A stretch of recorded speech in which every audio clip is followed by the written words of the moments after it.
Muy buenas tardes para todos, mucho gusto. Mi nombre es Angélica Ramos y hoy vamos a hablar de la introducción del Antiguo Testamento. Es muy interesante poder ver esta temática, ya que podemos aplicarla en nuestras condiciones, en nuestra vida cotidiana y cómo a nivel de la historia Dios ha venido marcando de una forma significativa en las personas y ha interferido a nivel de la humanidad de una forma significativa en el tema o el texto o la historia bíblica como tal. Cuando nosotros hablamos de la Biblia, viene del sustantivo griego biblos, plural que significa literalmente libros. La Biblia está dividida en dos partes, desde su extensión desigual llamada Antiguo y Nuevo Testamento. En el vocablo testamento se vincula a testamentum, del latín verit, del hebreo, que designa el lazo de la unión entre Dios y su pueblo. Verit se tradujo en el griego con la palabra diateke, que significa disposición, arreglo, última disposición, última voluntad, es decir, testamento. Así, la Septuaginta quiso enfatizar en el pacto o alianza que era el don de Dios y no de una decisión humana.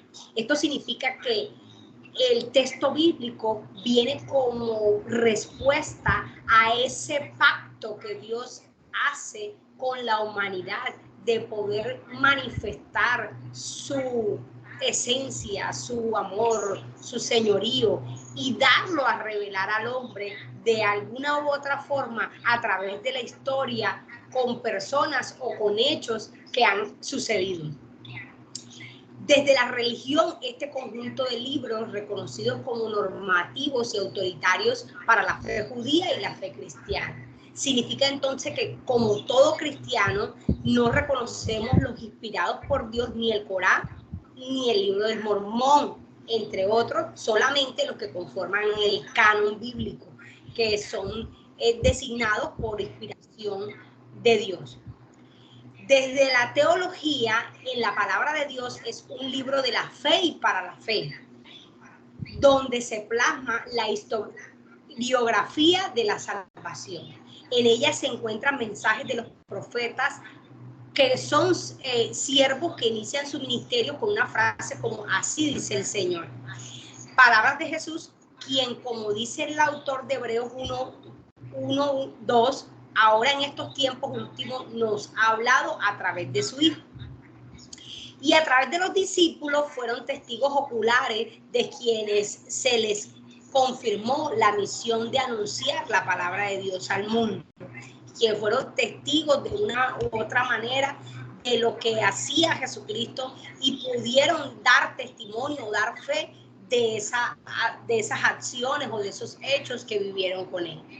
En el mensaje de los profetas, Jesús y sus discípulos fueron puestos por escrito, dando como origen el mensaje bíblico divinamente inspirado. Sabemos que cada uno de esos profetas habló de acuerdo con sus vivencias y la revelación que Dios se manifestaba a través de sus vidas. ¿Por qué es necesaria entonces esta revelación en los tiempos? Porque hay unos factores diferenciales en la naturaleza divina respecto a la humana. El Señor no está sujeto al tiempo ni al espacio. Sabemos que Él es el principio y Él es el fin. Él es el alfa y la omega. Él siempre ha estado y siempre estará. Eso significa que esta revelación es importante para nosotros como humanos, para que podamos entender su deidad y su esencia. Por lo tanto, esos atributos de Dios, esa perfección de Dios, queremos que sea revelada y ha sido revelada, y por eso es necesaria el tema de la revelación. También cuando hablamos de inspiración, sabemos que Dios a través de los hombres sí ha venido inspirándose y dice, porque no hay nada Jehová el Señor si no reveles el secreto a su siervo. Entonces, si nosotros somos considerados siervos de Dios, Él nos ha venido revelando esa esencia a través de los profetas. Por ejemplo, Amós 3:7 dice, la palabra Galá significa revelar. Puede tener un significado activo o un significado pasivo, según se refiera en la acción de revelar o dejar al descubierto, o bien aquello que se revela o se deja al descubierto. Es uno de los 7 verbos en los que se encuentra la Biblia, en las 7 estructuras de cual, nifal, piel, cual, ifil, ofal y itpael. Cada una de esas condiciones es la forma como se hizo al descubierto o se reveló aquellas cosas que estaban ocultas o que estaban en secreto y fueron dándose al descubierto a través de los tiempos. En el Nuevo Testamento, el término apocalipsis o apocalipto deja al descubierto o quita el velo, ¿sí? El apocalipsis o apocalipsis, acción de descubrir o dejar al descubierto esa revelación. Estas palabras del Nuevo Testamento se emplean solo con la relación o la revelación de Dios a los israelitas y a la iglesia. El dejar al descubierto cada una de las condiciones en las cuales se quería o se necesitaba dar a conocer al pueblo de Israel. También se conoce como, hay varios tipos de revelación. Hay una que la encontramos que se llama revelación general. En esta revelación general, también conocida como natural, puesto que se lleva a cabo a través de la naturaleza, dice que los cielos cuentan la gloria de Dios y el firmamento anuncia la obra de sus manos. Eso está en Salmos 19:1. Y se dirige a todos los hombres y en todas las épocas y en todos los lugares. En esta clase de revelación, asimismo, se incluyen varios argumentos. Entonces, no es un secreto, porque según la revelación general, que la no existencia de Dios, porque aquí se sustenta que siempre ha existido y que se nos ha revelado a través de la naturaleza y por la obra de sus manos. Pero hay distintos tipos de posturas. Por ejemplo, hay una a nivel cosmológico. Dice que puesto que Tomás Aquino en su Suma Teológica hay una influencia aristotélica en el cual plantea que partiendo de la existencia del cosmos se deduce la existencia de Dios. Se propone el primer motor inmóvil, que es Dios, que mueve todo y que Él no es movido por nada. Que Él siempre es y Él, a partir de Él, se genera todo. Cualquier cosa que se mueva debe ser movida por otra en su esencia y nada es causa eficiente en sí mismo, sino que hay una primera causa entre las causas eficientes y no habrá una causa última ni tampoco una causa intermedia. En pocas palabras, solamente hay un ser, una razón y todo sale de ahí mismo, nada es causa eficiente de sí mismo, ¿sí? Y nada puede ser movido por sí solo, sino que hay una influencia de que las cosas se puedan mover una tras otra como consecuencia a lo anterior, ¿sí? Se deduce que es preciso admitir que sea necesario por sí mismo y que tome de otra parte la causa de su necesidad, sino por el contrario que sea el causa de las necesidades respecto a los demás. En pocas palabras, si hay una necesidad, a partir de esta necesidad se van creando o se van desarrollando estas causas. Y este es el ser que todo el mundo lo llama Dios, que Él es la causa o es el motor o es la razón primera de todo. Y a partir de Él se desarrollan las demás cosas en su existencia. Hay otra postura que es la teológica. Esta teológica plantea que el orden y la belleza de la finalidad del mundo existe por un Dios ordenador o diseñador. El argumento se reduce al gobierno de las cosas. Los planetas, los animales, las plantas se mueven sin saberlo hacia un objetivo específico, hacia una razón o un ser específico. Y el logro de este objetivo es secuencia de un plan diseñador y no de la causalidad. En pocas palabras, Dios se sentó y escribió y determinó la existencia de todas las cosas y a partir de ahí se hizo de ese plan diseñador o ese del objetivo se desarrollaron las demás cosas. tiene que existir un ser inteligente que marca el rumbo de todas las cosas naturales y en este caso Dios. Hay otra postura que es la postura moral, en el que se deduce la existencia de un Dios partiendo de la ley moral, el sentido humano del deber ser.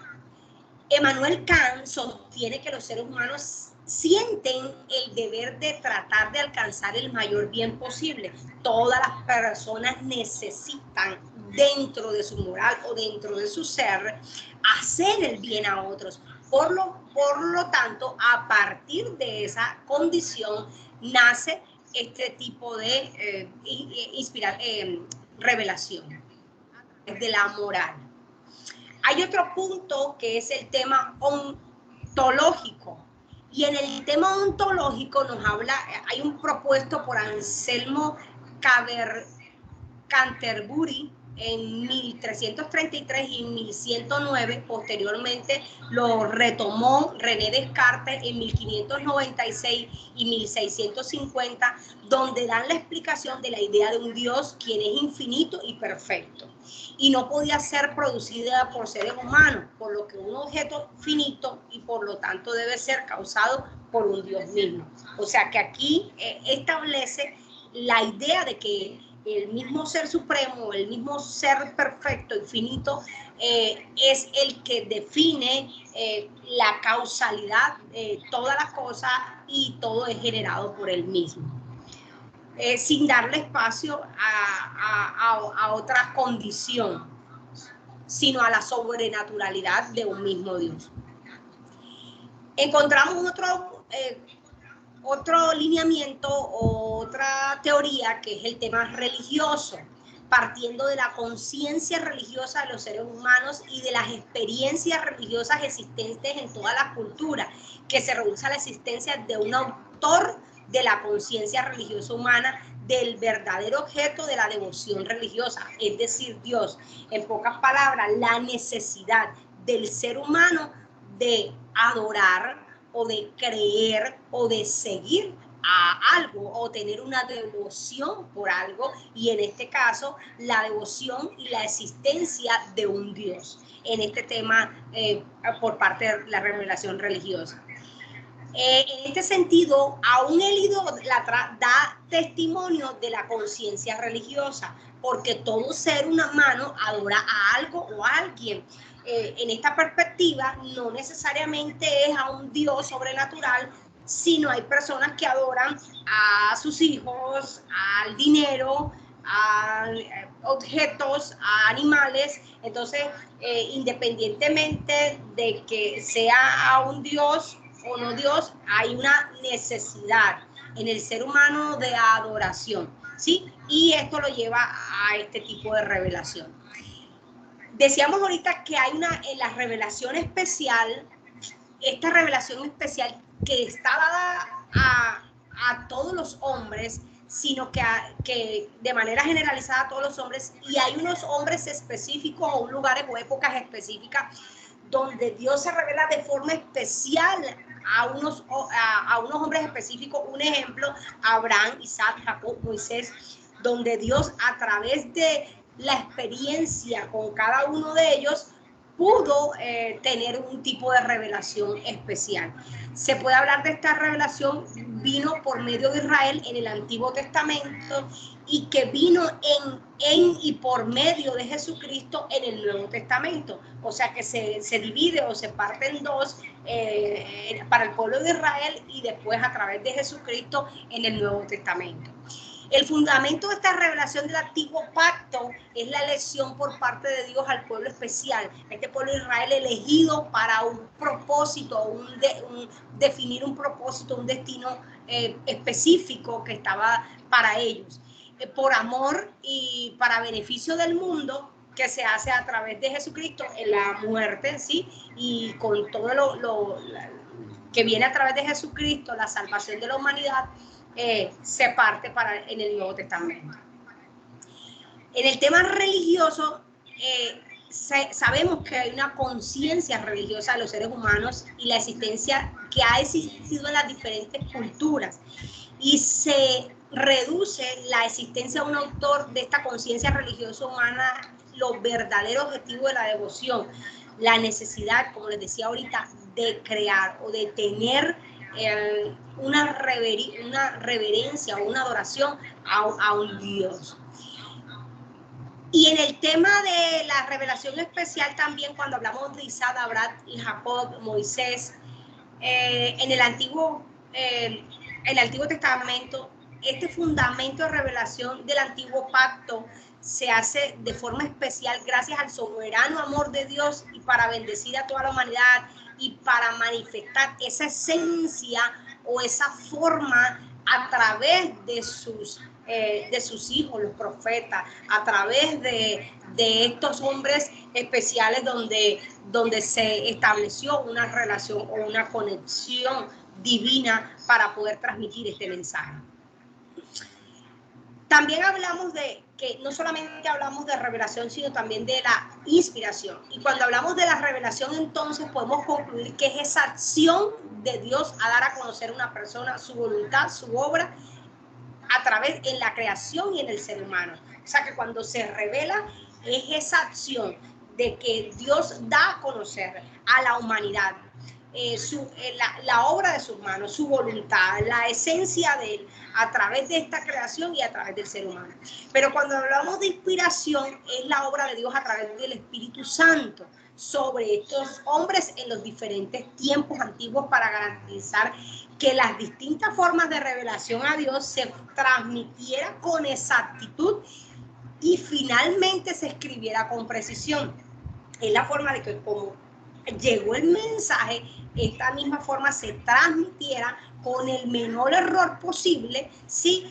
Tratando de que la gente pudiera conocer esta manifestación de Dios sobre la humanidad. En la inspiración bíblica, esa influencia del Espíritu Santo sobre las mentes de los autores o escritura que se hizo en los escritos fuera del registro de la revelación divina progresiva y suficiente, cuando son tomados como el conjunto de interpretados por el mismo Espíritu Santo que los inspiró para llevar a Cristo a la salvación de todo aquel que desee honestamente o le acepte en su corazón. En pocas palabras, cuando hablamos de esta inspiración por el Espíritu Santo, mire que la palabra es muy clara. Dice la Escritura, toda la Escritura es inspirada por Dios y útil para enseñar, para corregir, para redarguir, para instruir en justicia. Y entonces esto es lo que Dios ha venido haciendo a través de los tiempos y en esta inspiración bíblica, que es revelarse de una manera progresiva y a través del Espíritu Santo de Dios poder entender esta voluntad y esta necesidad de dar a conocer o de darse a conocer Dios a la humanidad en su amor, ¿verdad? En 2 Timoteo 3:16 dice, toda esta escritura es inspirada por Dios para enseñar, para redarguir, para corregir y para instruir en justicia. Esta palabra inspirada del teopeutos, sí, en términos es usado para la sabiduría o los sueños que vienen de Dios. Exhalada por Dios, indica que la escritura tiene como fuente a un Dios y a un propósito es provocar consecuencias en la persona que la lee, la escucha. Este proceso consta de varias etapas. En primer lugar, la revelación fue recibida por las personas, escogida y luego se transmitió oralmente. O sea, que lo que podemos mirar aquí, que esta inspiración en los diferentes hombres de Dios a través de la historia se dio a través de sus vivencias en el contexto en los cuales ellos estaban desarrollándose a nivel político, a nivel económico, a nivel cultural, y que a través de estas vivencias pudieron tener esa experiencia y provocar consecuencias en sus acciones, en sus actos, y que esto impactara al resto de las personas. Y que este mensaje que inicialmente fue transmitido oralmente, luego llegó a otros hombres de Dios que lo recibieron y ahí donde se hizo el proceso de la escritura. que esta escritura no fue uniforme, sino que podemos entender que en diferentes lugares, en diferentes épocas, en diferentes situaciones, se fueron dando estas escrituras. Y en algunos casos el receptor la dictó a un amanuense, ¿sí? Por ejemplo, en Jeremías 36:4 establece o recopila por el autor las distintas formas donde se transmite, donde se lleva el mensaje y otra persona lo escribe. Y posteriormente se hicieron varias copias en los idiomas originales y luego a diferentes traducciones.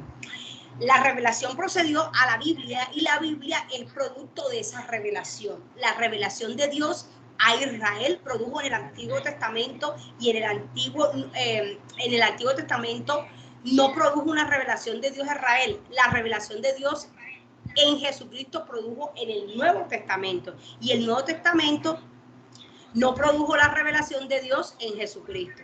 Entonces ahí podemos entender entonces que la inspiración, hay varios tipos de inspiración a partir de estas concepciones o a partir de estas historias primero contadas oralmente y luego escritas, donde en teoría se encuentran entonces varias formas de esta inspiración.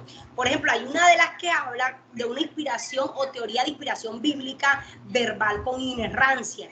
¿Qué dice esta teoría? Que afirma que la inspiración divina de las palabras no solo de las ideas, el hombre actúa como un secretario que escribió lo que Dios le dictó y aboga con inerrancia total en las escrituras.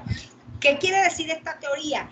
Que Dios se revela al hombre y que a través del hombre simplemente lo utiliza como un vaso, como un instrumento para dictarle lo que él quería que la humanidad supiera y simplemente esta persona es utilizada para escribir y para llevar el mensaje como tal. Tenemos la teoría de inspiración verbal limitada. En esta hace énfasis de la individualidad y diversidad de los autores bíblicos, especialmente en el lenguaje, aunque la inspiración se extiende a palabras que usan la inerrancia y se limita a cuestiones de doctrina y ética. Esto significa que partiendo de las creencias, de la doctrina y de la ética del autor, así va a ser, entre más conocimiento tenga la persona, en pocas palabras, y mejor condición en ética y moral, entonces esta persona puede transmitir el mensaje o la escritura bíblica. En estos dos grados dos niveles o grados de inspiración son la posición de inspiración divina y funcionó de manera distinta en varios niveles. La superintendencia, solo Dios permite que el autor caiga en errores. Dios no lo permite que el autor caiga en errores. La superintendencia de Dios.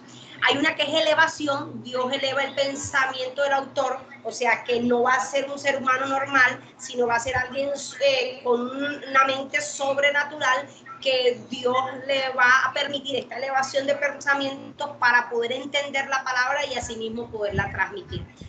Otro punto se llama la dirección. Dios instruye al autor en cuanto a lo que debe incluir o omitir. Dios lo está direccionando y le dice qué es lo que puede y qué es lo que no puede decir. Y hay una que es la sujeción. Dios determina tanto los pensamientos como las palabras que ha de utilizar el autor, o sea que Dios influye en cada uno de los pensamientos y establece qué palabras puede hacer. Tenemos otra teoría que se llama de inspiración parcial. En esta teoría plantea que algún aspecto de la Biblia está exentuado del impacto directo de la inspiración divina. Es decir, que las ideas de los autores bíblicos estaban inspiradas, pero no en su lenguaje, ilustraciones, citas ni referencias, ¿sí? Sino que la inspiración era, como dice la misma palabra, parcial. Es decir, los autores había una combinación entre lo divino y también lo humano.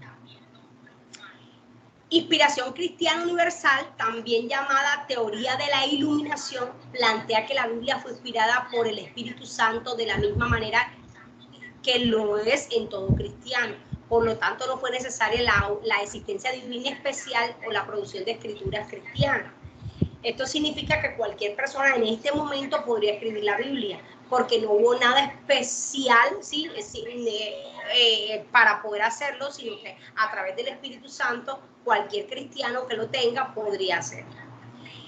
Inspiración natural o intuición también es otra que afirma que los autores de los libros bíblicos estaban inspirados del mismo modo que lo tuvieron los poetas, los filósofos, los genios, los músicos, así como Homero, William Shakespeare, Beethoven. Entonces, esta postura, todos los seres humanos están inspirados y la inspiración solo varía de intensidad. La producción bíblica es más vista por un genio religioso o poético. O sea que aquí es como dándole la capacidad o la forma a cada ser humano de acuerdo con sus habilidades o de acuerdo con sus creencias. Así mismo se iba a dar este tipo de inspiración. Y tenemos otro tipo de inspiración que se llama la inspiración dinámica. En esta inspiración dinámica, Dios inspiró su mensaje por medio del autor humano y que lo transmitiera de acuerdo con el estilo literario, conceptos, entorno, contexto e idiosincrasia. En pocas palabras, no se genera la condición de que es un mensaje y el ser humano es un secretario, como lo vimos anteriormente, sino que aquí Dios permite que el autor, a través de las condiciones de la cultura, a través de los contextos literarios, del entorno, de las condiciones de idiosincrasia, de lo que él estaba viviendo, permite esas vivencias y a partir de esas vivencias el humano pueda transmitir estos mensajes. Esta inspiración dinámica donde Dios inspiró el mensaje, pero permite esta participación del hombre por esas mismas condiciones que se podrían tener o se podrían vivir para que este mensaje fuera transmitido. Dios permite incluso la problemática que vive el autor para que pueda ser plasmada, recordando que se trata de seres humanos y que con todas las debilidades y pensamientos de esta misma forma se pueda dar. A nivel particular y especial, yo me inclino por esta postura de inspiración dinámica, porque considero que Dios en su infinito amor y en su infinita gracia permitió al ser humano y dice que somos hechos a la imagen y semejanza de Dios. Entonces, al nosotros aceptarle o a ser sus hijos, no somos unos secretarios para Él, sino que de hecho Él nos ha dado la autonomía, nos ha dado el libre albedrío, nos ha dado la capacidad de poder tener una relación, esa relación de padre-hijo, donde no es autoritaria, sino que permite en una relación de amor poder hablarnos a través de las condiciones que se presentan. Y si vemos en la historia bíblica, así iba pasando en el contexto con cada uno de los autores que nosotros nos muestran. Por ejemplo, si hablamos de la vida de Job,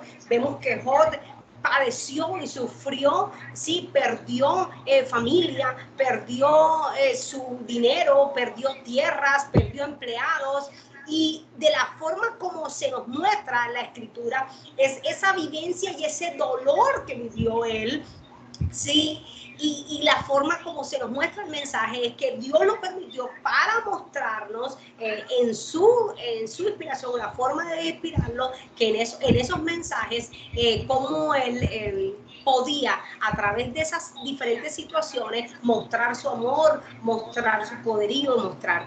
Si hablamos de otras situaciones, por ejemplo, la del rey David, podemos ver que también a través de sus escritos y a través de los salmos, sabemos que muchos de los salmos escritos por él hablaba de sus situaciones y de los sentimientos que él podía transmitir, y de acuerdo como él estaba viviendo, así se mostraban o se muestran en sus escritos. Cuando él sentía tristeza, por decir, alma mía, espera en Dios, que aún he de alabarte. Muchas condiciones, muchas tristezas que se reflejan a través de eso, pero también decía cantadas, salmos y alabanzas al Señor, alegres, cantar. Entonces, dependiendo de la situación que él estaba viviendo, así era. Entonces, yo mirando el contexto de cómo ha venido la escritura reflejándose en cada una de esas vivencias y mirando el contexto y mirando la idiosincrasia y la problemática que vivió cada uno de los autores, permitió que se fuera revelando este mensaje y con un único o un fin al final, creo que definido para el ser humano, que es a partir de todas estas historias que se nos han venido contando a través del texto bíblico, pueda tener una sola razón, y la razón fundamental es que podamos aplicarlo a nuestra vida cotidiana. Es que a través de este mensaje inspiradores podamos nosotros aplicarlo a nuestra moral, a nuestra conciencia y a nuestra forma de vida. Si nosotros lo planteamos de esta manera, de que esta historia o lo que ha sucedido a través de la historia, ¿para qué me sirve a mí hoy? Y para no cometer muchas veces los mismos errores, o para poder ser mejor, o para poder llegar a una mejor forma, persona, condición dentro del plano divino. Entonces considero que esta inspiración dinámica nos ayuda a poder entender las escrituras en su esencia y su forma de una manera correcta, para que nosotros hoy día podamos aplicarla en nuestra vida cotidiana y que en cada una de las situaciones que también se nos presente, esta pueda ser plasmada. Muchísimas gracias por haberme escuchado y nos vemos más adelante en una segunda opción. Bendiciones para todos. Chao, chao.